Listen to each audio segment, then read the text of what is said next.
Basketball Breaks, make sure you check it out. People bricks. Basketball Breaks.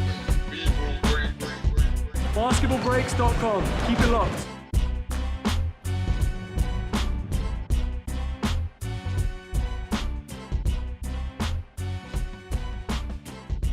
Once again, on another B-Ball Breaks podcast. Just want to say what's up to all the people, maybe the 12 people that are currently following us. It's all gravy.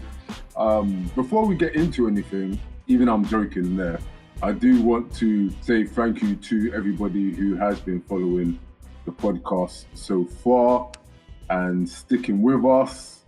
It's a new thing as we continue to work things out and experiment, do different stuff and just get our feet together. Basketball Breaks podcast essentially is just a group of basketball fans who love the game and come together to talk about the sport that we love. So you can get involved, you can join our group on Facebook, hit us on the Instagram as well. We'll be dropping all of those links. If you're on iTunes, you will have those links. And if you are following via YouTube, we'll put them beneath in the description. But yes, the B-Ball Breaks podcast, episode 7. Let me introduce myself. I am Aaron, aka Ace, aka the Architect, aka Inspector Gadget, aka yeah, I got that one as well, aka the Man of 1,000 Names. That's the most accurate one, right? Yeah. AKA the Man of 1,000 Names. Yeah. I like the most, I think. Yeah, so people give me all these different types of names and titles.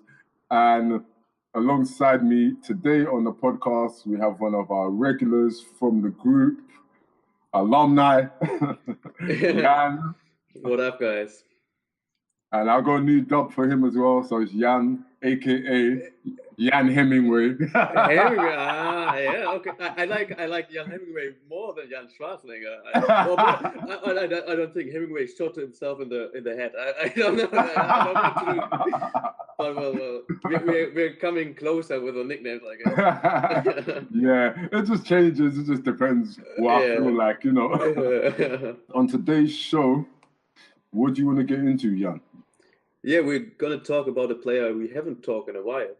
But I don't know why we haven't talked about it. It's Kristaps Porzingis, and we want to talk about him and his incredible games he played in his incredible season. He's averaging a lot of points. He made an incredible game against the Lakers, and Alonzo Ball again did not play well. But yeah, we will want to talk about him.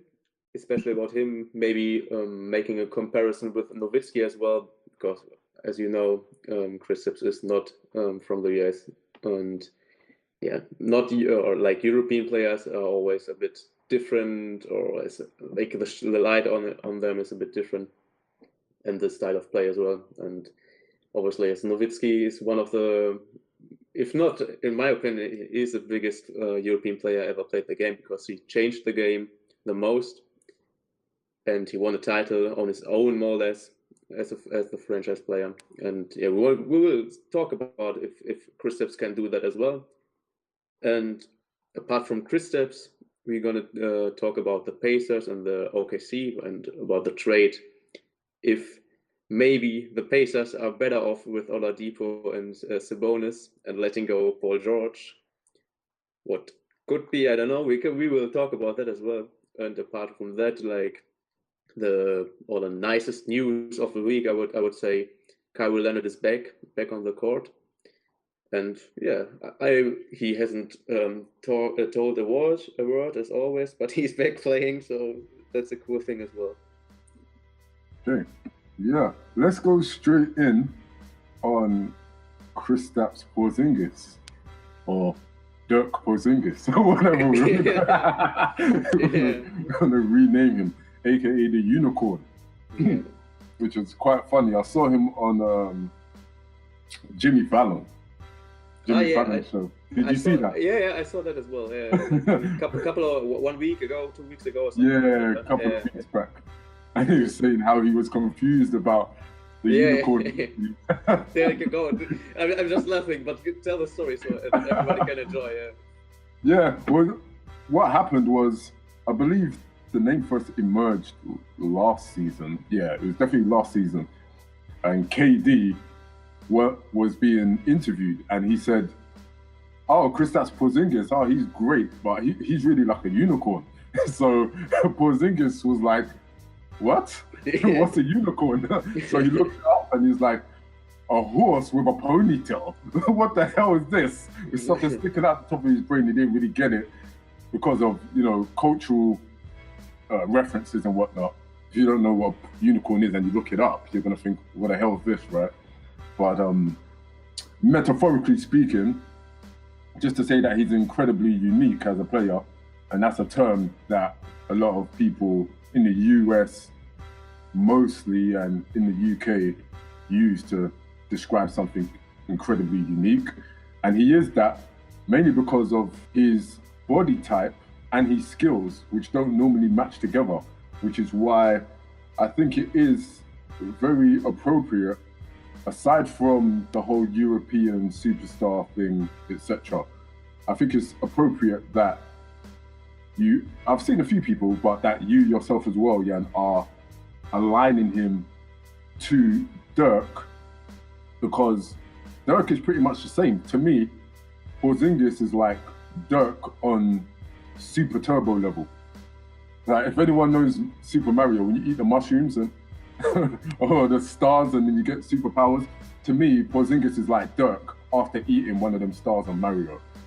Just everything maximized. His ability to shoot with his size is crazy, which is actually similar to KD, because once you're so tall and you can shoot, you're virtually unstoppable when you pull up, and that's what KP has going for him. Don't know if you want to add anything to that. Yeah, I can add a lot of to that, but yeah, in general, what you said, I agree. We could like see or compare the stats of Nowitzki's first 3 years and the stats KP is pulling up now. Like first, like telling the stats again against the Lakers: 37 points, 11 rebounds, 5 blocks, shooting 5 threes, and that's the first NBA player to ever do that. And he is 22 years old. He's 2 years younger than me. That is insane. Obviously 2 meters higher than me as well, more or less. But yeah, he's averaging 26 points, shooting 46 points from the field, 40% from three-point land, 6.8 rebounds with 2.2 blocks per game. That's other stats he's pulling up this season. Comparing that with Nowitzki stats of the third year, the entire year, obviously, of Nowitzki. 1.8 points per game, 9.2 rebounds, 1.2 blocks, and played 38.1 minutes. So, like, the stats look exactly like you said, right? They are just a super version of the Nowitzki stats. And in general, I think comparing two players is always difficult, but comparing Nowitzki and KP makes a lot of sense, right? Because they are both from Europe. They have both the same struggles, okay, with the language, with another country, another culture, a new league. They are both big men. They play more or less the same position, and they have the same style. But I agree 100% with you what you said, because like Nowitzki is great and was great. It's one of my favorite players. Okay, I'm from Germany. I have to say that. But apart from that, I love him. He's a great guy. I was going to say that. yeah. But like Nowitzki changed the game. And the game of basketball, because he was the first player to ever like be a big guy, shoot that well, and carrying a franchise on his shoulders, like winning a ring. And KP, I think, is really able to do that as well. But what KP is showing us right now, that it's just insane, because like, I don't know, like to me it seems like during the summer he has really eaten some mushrooms or some magic mushrooms or something. Like right now he's on another level. Like he can do whatever he wants to do, and like you said, nobody can stop him, more or less. Because how do you want to stop him if you're not bigger? Who is bigger than him? there are not many guys who are bigger in the league.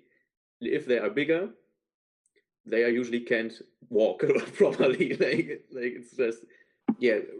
I think like the stats are insane, and it's like the efficiency as well, because he's not just taking 35 shots a game or something like that and then making 26 points. He's shooting quite good and efficient from the 3-point line and from the field. So like I'm just impressed for what he's doing, and I think unicorn is a perfect word, because something like that I've never seen in the league, and you know, it's crazy. Like if he goes on like that, where his ceiling will be.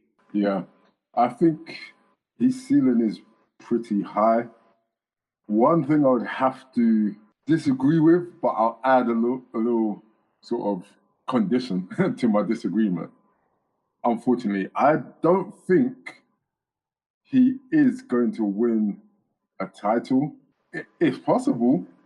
I just don't think he's going to win a title with the Knicks unless something happens, like, not to say this specifically, but some other, like someone goes there, somebody great, someone else who's great goes there and lines up alongside him, another superstar, then it may be possible. But I don't think the days of, for example, Dirk in Dallas, where he had a lot of really good players around him, a lot of role players, but he was the main star, the nucleus. I think those days are pretty much gone when you can do that. So he would need to have someone else significantly better than what he has now around him. And that's not even to throw shade at Hardaway Jr. either, because I like him. I think he's really good. But yeah, we will see, because time will tell. Sometimes the landscape changes. But when I look at the teams who are on the rise, even in the East alone, I'm like, I don't know. Staying in New York, when I look at Boston, Milwaukee, Philly, we don't know, even though it's more of a short window, the Cavs, we don't know if they're going to maintain. Seeing New York rise to that degree where you're thinking about titles, I think they may be blocked. Because I haven't even mentioned the West, where we do expect Golden State to maintain for a number of years unless they're forced to break it up. So, but it would be nice to see. It would be nice to see. Yeah, I agree what you said. It's like, because what I said was he could win a franchise or could carry a franchise on his shoulders to a ring. I'm not talking about this season, next season, or the next 5 years. Because to be able to do that, he has to be even better than he is right now. And 100% I agree, he has to have some like 5 other good players on his team as well that are more or less every player better than the players that are starting now aside him, right? So there has to be a lot of changes in the Knicks if he will win a championship with the Knicks. But I think he's trying to do it, because I saw an interview with Nowitzki and KP, like during the off season they worked out together, and KP said that he wants to stay in New York and wants to bring a ring to the Knicks. So, and he's more or less said that Nowitzki is his role model in a lot of things, and as well in that typically a thing that he wants to stay a lot of time with the Knicks and wants to bring a championship to the town or the city. Well, that's not a town, right? But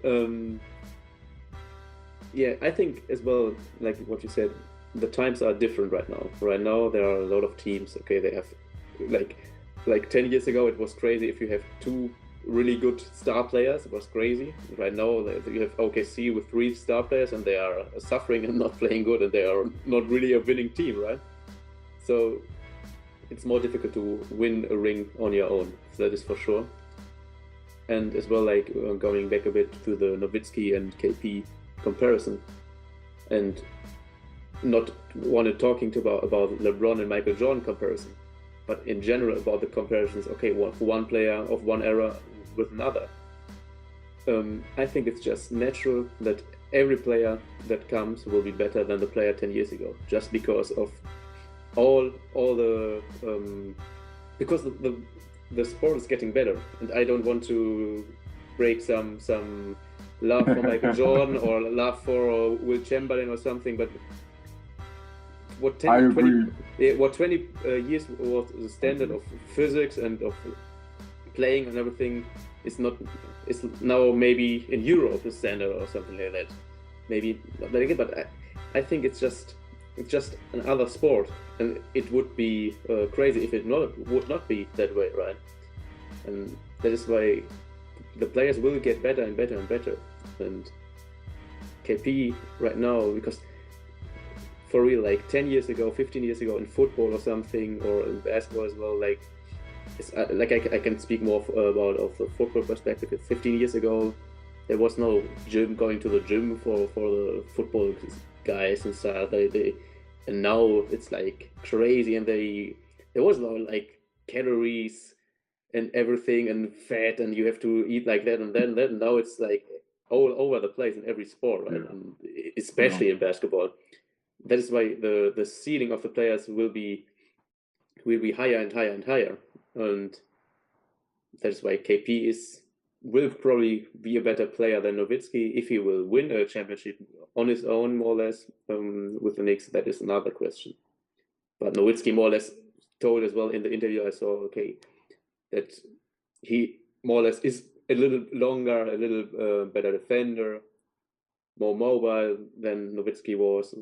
So Nowitzki gave the props more or less. KP will be better, or has the better talent maybe, or the better physique than I have. So more or less, Nowitzki is answering the question or giving you the props as well that KP is the super version of Dirk. Yeah. No, I agree generally in principle with what you're saying, because new, as it were, players or players in a new. I don't like era to era comparisons, because there are way too many variables. To do that, I mean, it's not a computer game, so you can't compare things in a vacuum. There are other things going on, the nature of the game, how it may change, the trends of the day, the rules, which has been well documented in terms of how the game is reffed, being able to reach in on players, physicality. There's a lot going on, as well as nutrition, having access to more information. But generally speaking, as a rule, I do agree that you're building on the foundation of what went before. So whereas Dr. J was phenomenal and incredible, MJ would watch him and what he did, absorb all of that, and then build on top of that with his own stuff, and then do things people have never seen before. And the only aspect I would possibly disagree on the improvement argument around new players is ingenuity or inventiveness to a degree, because I think there is, or there definitely can be, again, it depends on which specific case you're talking about, but in general, I think there is a point of, let's say, diminishing returns. It's just like if you go to the gym and you start to plateau, you're working out, at some point, you're just not going to get that many gains. Something else has to go down. There's a point of diminishing returns, and I think we see it most evidently in dunk contests, or even just dunking in general, in moves that exist. There does seem to be a little bit less invention, but the counter to that is that while there does seem to be less invention, everything or most things seem to have been done. So what more are you going to do? Yeah, I agree, especially right now in the league. A lot of threes, or more or less, you see every team just taking threes, right? Like that's, I think, the most invention more or less from the last five years with Curry and all the other players who are shooting incredibly good. And I agree as well what you said. You can't compare eras because there are so many factors. You can't really compare, and that is why making a statement, okay, the best basketball player of all time, it's just the best basketball player of 15 years, that can maybe be true, but of all time, it's very difficult. And yeah, I think we can be happy that we have guys like KP and Giannis as well, players who stand out and who or LeBron obviously as well, players who can do like I have to pay €1 or £1 Yes. somewhere to donate. Yes. To Okay, so in case you don't know, or you didn't listen to the last podcast, Jan has just been fined because we did the LeBron challenge. I can't lie, I almost slipped up about 5 minutes ago, and I held myself back. So yes, that player who shall not be named until, let me remind myself now. Did we say Christmas? I think Christmas. Yeah, we did. We started with 2018. We said that we're not going to mention that player until 2018, but then it kind of sounded a bit nuts because he's involved in everything. Man, seemingly. now we scaled it down to Christmas. I think I mentioned that player like in one comparison, like even before. So you just tell me when you edit the podcast and everything. You just tell me how much money I have to donate to a non-profit organization, and then I will No doubt. No doubt. Them donations are racking up. Yeah. Man. But, okay, moving on. Just to summarize, KP is incredible. I'm looking forward to seeing the rest of his development. I definitely expect to see him in the All-Star game. And I like the New York Knicks a lot, so seeing him tear it up for them is just great for me. We will definitely put the link to the article you wrote. If people don't know, Jan is also a writer. We've got lots of different talented people within our group. And we'll put an article that he wrote recently about Kristaps Porzingis up on the Basketball Breaks website. That's basketballbreaks.com/blog. You can check it out there. Other than that, without going into full plug mode, Jan also has his own website where you can read tons of stuff. I'll let him basically give you the details before we move on to the next subject. Yeah. That is why you call me Jan Hemingway today, or Indeed. Yeah, more or less like just if you just Google my name, Jan Stetzka, STETZKA, you get to my page where I write about more or less everything, basketball as well. Like a few texts are up there. Basketball journey, more or less my way, how I love to, or I got to love the game, and more or less everything I that is on my heart, on my soul, that I'm seeing here in Barcelona. Like the other day, I was walking through the city and saw different art, architecture by Gaudi, and ended up at my home at my wall and saw a graffiti tag with "Just Put Love," and that was cool to me, and I wrote something about that as well. But yeah, anyway, back to basketball. But one more time, yeah, for the people. Spell it out completely, your website, nice and slow. Okay. It's my name, Jan Stetzka, like the first name JANSTETZKA.com. Yeah, I think you can put it that time in the description if someone is in. We will as well, but just for the people who are there with the pencil, right, taking notes from the back of the podcast, man. Oh, no doubt. That's what I'm saying. Riding along or in the gym or something. Could think, hey, oh wait, So cool. Okay, but what do you want to talk about next? I think we want to talk about the Pacers, right? First of all, about Oladipo going crazy, and okay, let's touch on that. Yeah, Let's touch on that. I've got a few things I want to say about that. Yeah, but yeah, me too as well. But about talking about Pacers, that they are going better than anyone expected. On the other hand, having the match up the other day when Paul George came home to Indianapolis and played there, and they won, I think, right?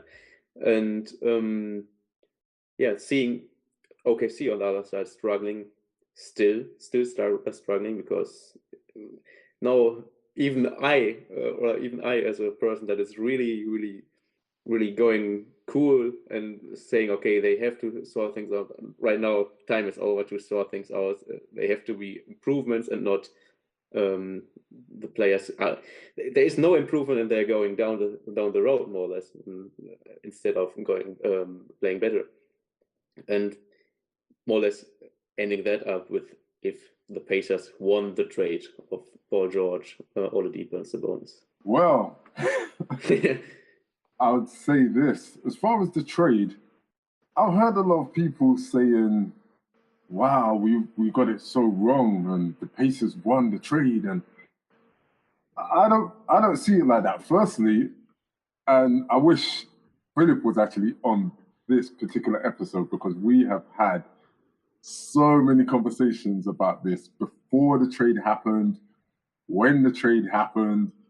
I don't see this great winning of the trade for the Pacers, because I thought they did well in the first place. It's not a surprise to me that Victor Oladipo is playing incredibly well. I've always been a VO fan, and what he's doing now is not a great surprise to me. Yes, he's doing it at a slightly higher level than we've seen in the last 2 years, but you have to factor in that he was playing in that OKC team with Russell Westbrook, who is very dominant both with the ball in his hands and personality-wise, his aggression and how he plays. And the jury's definitely out on the OKC coach for sure. And it was in the aftermath of the whole KD departure. So you're dealing with all of these factors. Prior to that, he was in the Orlando Magic. Now, then that's when I thought he was actually a very good player with potential to be a great player. From there, I don't see how people couldn't see it at that time. I was incredibly surprised, and I believe there's actual evidence and footage of me having this conversation with Philip. I was so surprised that Orlando Magic got rid of him. I don't know what they were on. I don't know what they were smoking, but it was crazy. So he is doing what I expect him to do now that he is, quote unquote, the first option. And he doesn't have all of that surrounding him. He's had a number of different coaches in the last 2 to 3 years. So now I'm just seeing him become what I think he should become, quite frankly. As for Sabonis, again, even in OKC, and this goes for VO as well. It's just that you were seeing it less, and he's incredibly inconsistent, and his style of play is quite similar to Westbrook, so it just made the mesh really weird. But Sabonis, again, he was inconsistent, but he looked like a great player. Let me pull that back. Not great. But he looked, let me pull that back. Not great, but he looked like a decent, serviceable rookie to me. He looked solid enough. He was just highly inconsistent.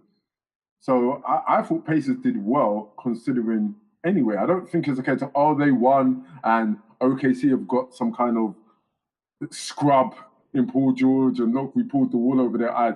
Paul George is still an incredible player. He's still actually putting up great numbers.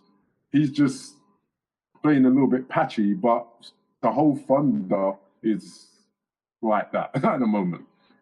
Just to quickly touch on them, I know we spoke about them a couple of pods back, and you can check that out. That's episode 4, podcast number 4, Oklahoma. They are just wildly inconsistent, and they need to sort out what they're doing on offense, particularly at the end of games. But when they are on, because I'm with you, Jan, I still feel, I can't lie, my optimism is going down about OKC. Just couldn't tell. Yeah. Mine as well. Like 2 weeks ago, it was still I still was optimistic, but right now, they have to show me something like 2 or 3 wins, and then I'm optimistic again that it will be good. But my optimism is going down, but I can see, and I still believe that if they put it together, it's a problem. It really is a problem for anybody who they come up against, and we saw it when they really get up for a game. We saw it against the Warriors. When they are on, they technically can destroy anybody. When they are on, their problem is they very rarely are on these days, and when they're not on 100, they're on like 13. You know what I'm saying? They go from like 100% to 13%, and that's just not good enough. That's not going to cut it. Their bad games are awful games, which is different to most of the top teams. Most of the top teams, they have bad games. I mean, look at Cleveland. Until they went on this recent run, they were having games where they were losing against all the teams who are at the bottom of the league and whatnot. And everyone thought, oh my days, what's happening? It's a disaster. But it was not really anything like this OKC Thunder. Yeah, I agree. So, you know, but to kind of bring it back to the whole Pacers thing, Pacers are going well. They're decent, they're a nice team. Vio's doing what I expect him to do. And Paul George is going to get it together. Now, whether or not he is going to stay with the Thunder or they're going to try and trade him, I don't want to get into that because I want to get into that in next week's pod where we can look at all of the trade scenarios because the window is now open.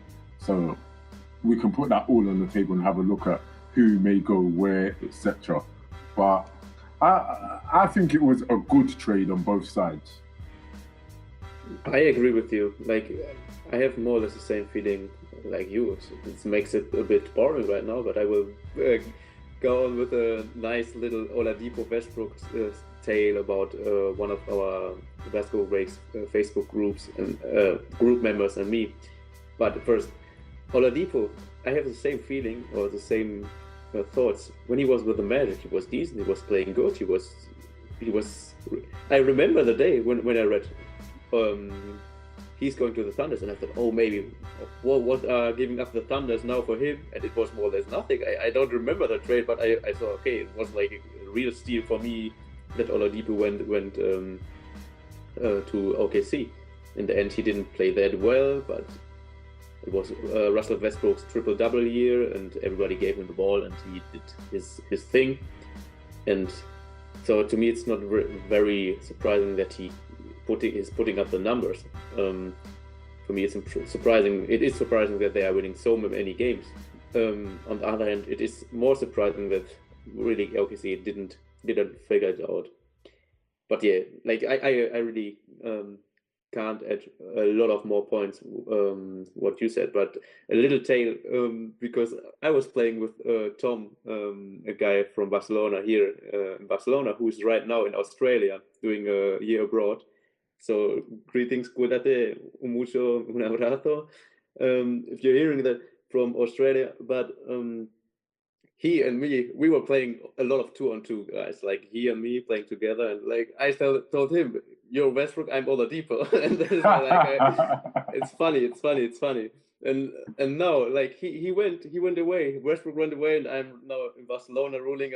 I like Oladipo today, the court, and playing on my own. So it's like the same narrative more or less on another level, a bit another level. But yeah, greetings from Barcelona to Australia to Sydney, where I saw a post for all the guys in Europe, in Germany, especially with snow. He has 42 degrees Celsius there. So a bit jealous for all the UK guys as well. I see London is not that nice as well. But yeah, a quick fairy tale on this side. No doubt. That's how we do. We're very global here. not really a fan of the snow and what I'm currently experiencing here in London, but, is what it is. With the Pacers, that's pretty much all I have to say regarding them and PG. Another thing that I also want to talk about, which you mentioned earlier, is the return of Kawhi Leonard. Oh, yeah. Yeah. So Kawhi Leonard's back, which I'm really happy for. I don't like really seeing anybody injured. So to see him come back, he came back looking very, very comfortable. At least for the first few minutes he was playing, it was almost like he'd never left. So that's encouraging. I'm interested to see exactly how he is integrated back into the team with LA now playing properly for once. Because I know when I made my preseason prediction or projection in regards to the Spurs, I was not optimistic at all. But, me neither. Yeah. But that was based on LaMarcus Aldridge. What's he doing? If I thought he would be back playing properly like he is now, since he and Pop had that talk, then my projection would have been entirely different. And now we're then getting back Kawhi Leonard and everyone else, all the other pieces, as they do in San Antonio, getting it together. They could do some damage. Again, they're not going to win anything as far as I can see it, but they can do some damage. I think winning is difficult, right? With the Warriors, with the Cavs, winning is very difficult. But I think, again, we see that the real star of the Suns is the coach. I think, to me, every season it gets more clear, because right now the old guys, the Spurs, the old guys of the Spurs getting even older. But with 40, you can destroy a team as well, like Manu Ginobili showed us. Insane, and incredible for you. Crazy. Man is crazy. But yeah, Kyrie comes back and he's quite playing quite decent and quite good and comfortable, and that's no surprise to me. I was expecting that it would be a surprise if he comes back and he is not ready to play, because Coach Pop, he knows what he does, and he knows they will go to the playoffs as every fucking year in his career. Right? So, yeah, as long as Pop's there, they're going to be in the playoffs. That's for sure. Really happening. It's crazy. But Kawhi, one thing I got to say about Kawhi, I mean, great player. I love the way he developed his game in the last couple of years.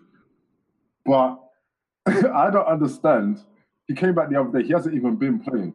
Every time he comes back, and it's so good that this right now is audio and people aren't going to see this video because my head top looks the same right now. But this guy, his K-rolls are never fresh, and I don't understand.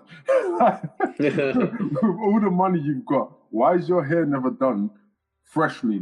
What? It always looks like 2 months old and dusty, like you've been rolling around in a farm or something. And it's like, I don't understand. That's crazy. You got so much money. He's like the anti-Iverson. Man, I wanted to say he's just the anti NBA player right now, right? He's like he's giving interviews and he's like it's more boring to see an interview of Kawhi Leonard than seeing a commercial or something like that. It's crazy. Yeah, Kawhi's interviews are funny. Yeah, they are funny, but they are funny because they are so boring, right? Yes. And that's just crazy to me. And yeah, I like him, but I don't know what I like because I don't know him more or less. He's just seems to be so irregular guy that you can't hate him for sure. Like I never hate in general. And the thing is, he's probably really cool. Yeah. Like just chill. Yeah. And if you met him, you probably just think, yeah, man, he's cool. You know what I mean? Yeah, cool. I think so as well. Maybe he has like some weed plantation, and that is why his parents fucked up. He's working there on his own, and then earning very hard, and then I don't know. Could be a. Yeah, that's a theory. That's definitely a theory. I have no idea, but that's just crazy to me, because there comes a point, like when you go K-Roll, there comes a point when whether it's just straightforward back or there's designs in there, there comes a point where the gaps in between each of the K-Rolls starts to get smaller and smaller, right? And that's the time you need to refresh and get it redone. And it doesn't matter, when I see this guy, I'm like, what's happened? Like, it's just exactly the same. Like you've had the same K-Roll for like 5 years. But it's all good. Kawhi Leonard, I hope he comes back and starts beasting, because ever since he started talking to Kobe about a year or two ago, and you've seen his offensive game go almost through the roof. Man, it's crazy. I'm really impressed and stunned by his offensive game, because like he is by far the best defensive player in the league, or like a defensive guard who can guard someone really, right? It's insane, but his offense is like more or less on the same level, right? So Yeah. it's like he's just a weapon. And he's versatile. Yeah, he has not such an impact on the other players with assists. I think like the player we don't recall the name has, or other players, but he's just a weapon, like a quiet mamba, right? Like he's just killing you without you seeing him. He's just killing you. Yeah, no anything, no emotion, no smile, no grimace, like no stare down, nothing. Yeah, he's just casually killing you and going about his business. Yeah, that's just like anti NBA right now, right? With all the flagrant fouls, with all the trash talk, with all the social media and everything. I don't know if Kawhi has any social media account. Like if he's, I never checked that. That's very interesting. In fact, yeah. When we jump off this podcast, that's exactly what I'm gonna do. I'm gonna jump on the IG and stuff and be like, try and find this guy. I don't know where he's at. Yeah, but I think it's good. Yeah, it is working for him for sure, and other guys like LeBron, fuck man, like it's difficult. Huh? Like other players that are using social media to boost their ego. I don't know their ego, but to just boost their brand, Big Ballers brand, to build a brand before actually playing a game and then sucking at everything. That's another topic again, but just other players are using social media just to have fun, as like we guys, right? Like texting with the guys, posting picture. Okay, we're here playing basketball together, and I think like usually banter, and that's all good as well. The thing, what's good about Kawhi Leonard is that he seems to be very much in his lane, so that's why I like it. Yeah. So it's not a case of, do you see what I mean? Just you, be yourself. It's not a case of, he's incredibly boring in interviews and he has no emotion and he's more or less will come around here like some kind of droid or something, which has its own kind of comedy to it. But in all seriousness, he looks like he's just doing him. That's what he likes to do. He's in his lane and he's in his pocket. Whereas someone like Joel Embiid, he stays up on social media crazily and gets it in. But he's doing him too. I saw Kevin, like another member of the group. He posted something on Instagram, a fight between Kat and Joel Embiid, right, on social media and all this. And that is like, I prefer guys like Kawhi, who's just be silent and do their stuff and kill the people in silent. Yeah. And maybe because like I'm more introvert as well, and I would be more kind of that dude, I think, than going on social media on other guys and posting stuff like that. Like, I think it's a sport, and sport is played when you're on the court, right? And not when you're again 300,000 miles away in another stadium and then posting for another game, a video or a pic to humiliate the player. Maybe your is an opponent, obviously, like your age, your position, and everything. But Well, yeah, I agree. I agree with you, and I'm very much because I'm not crazy about, especially online. I'm not crazy about the whole trash talking and stuff like that. And it's really subjective. But for me, there's banter and trash talk, which is playful level where for me it just feels a little bit too tabloidy or a bit too TMZ, a bit too, which just isn't my flavor. Yeah. But to each his own. Like sometimes it is a bit much. It's a bit too silly, and it's like you say, let your actions actually do the talking. And I've always preferred to be like that. Like I don't have to say anything. I'm gonna do what I'm gonna do, and that's all I need to say. I don't need to try and, but you have different personalities. Some people are just like that, and I don't mind people like that. To me, that's fun. It's funny, and especially when it's between friends, people throw little jabs. Some people's style is more like that, so that's fine. And as far as Kevin's concerned, listen, I'm not even going to get at you now, but yeah, you need to come around. That's what I'm going to say. ¿Dónde estás, mi hermano? ¿Dónde estás? Kevin is like Kevin, like because you mentioned my passion with writing and everything. He's like a kart guy, like driving karts, Spanish champion. I don't know which year, but like 2-3 years ago, Spanish champion in karting. So he had a few. He's a champion, so I give him that little. I give him that leeway. But listen, if you're not here, you better be winning. That's what I'm saying, yeah? But it's all good. But yeah, and also, just to quickly touch on that, Steph Curry and Jokic are completely destroying my whole fantasy league winning streak. It's been destroyed. It got destroyed against you. Say nothing. Say nothing.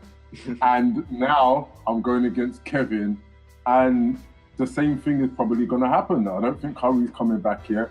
Jokic is still out. I mean, what can you do? All I can do is try and build for the playoffs. I'm still at the top of our division, so I just need to build for the playoffs because I know I will be there and then get my revenge with whoever actually qualifies. That's all I'm going to say on that. But that's always a thing, right? When you have an injured player. Injured players. Do you drop him? Yeah, exactly. I'm not going to drop Steph and Jokic. That's it. Yeah, that's it. If it's like because I had like 3 or 4 injuries, but they were not to Jimmy Butler or LeBron or whoever I have on my team, like who I don't want that. Better he's on my bench injured than on the other team, right? Yeah, that's crazy. I also see drop him and then don't get him re-signed another guy signs him, right? Yeah, but that's what I'm saying. There's nobody near the level of, so I'm not dropping them at all. That would be crazy. Yeah. Just to quickly, I know most people probably aren't even interested. This is pure self-indulgence right now. Yeah, right now, just 2 friends talking exactly. about life and about hobbies and everything. Exactly. How was it outside today? But aside from outside in the basketball world. Yeah. I see you picked up CJ McCollum. Oh my days. Yeah. I was just searching for players, and I saw him, and I thought, why has nobody CJ McCollum? And I picked him immediately, like 1 second. I don't know. Yeah. Anyone has? I totally missed that. You know what happened, right? I'm gonna blow him up a little bit, but I'm not gonna blow him up too much. But Pablo, I was talking to him the other day, and I was saying to him, "What did you do?" Yeah. he released CJ McCollum from his squad. And then you picked him up, obviously. And I'm saying, if you're going to do that type of stuff, you need to let me know first. What's going on? but no mafia things here, right? Like no. Yeah. Yeah, I mean, this is it's mafia. You gotta let me know like what's going on. It's crazy. And, it's so, El padre has to know, right? yeah. Padrino. See. El padre. Yeah, exactly. I'm on my Pablo thing right here. You know what I mean? But yeah, it's all good. So yeah, it's great linking up and talking as usual, whether we're on the podcast or not. I think we should wrap this one up now. I think it's come to a natural end. Yeah. So once again, just want to thank our listeners and say stay tuned for yet another B-Ball Breaks podcast. Come to you next week. B-Ball Breaks podcast is the weekly podcast where we round up the week in basketball, primarily the NBA, but we talk all basketball. Just a group of basketball fans who love the game. We're an international group. You can come join us anytime you like. Hit us up on Facebook, IG primarily. Those are our most active channels. And you can catch the podcast on iTunes and SoundCloud, as well as the Basketball Breaks website, basketballbreaks.com. Stay locked. Adios. Yeah, adios, and thanks for listening.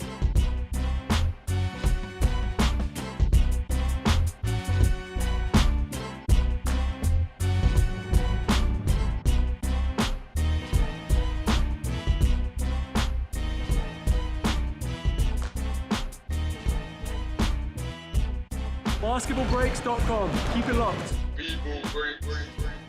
For people who who love basketball breaks to discuss, to engage like-minded basketball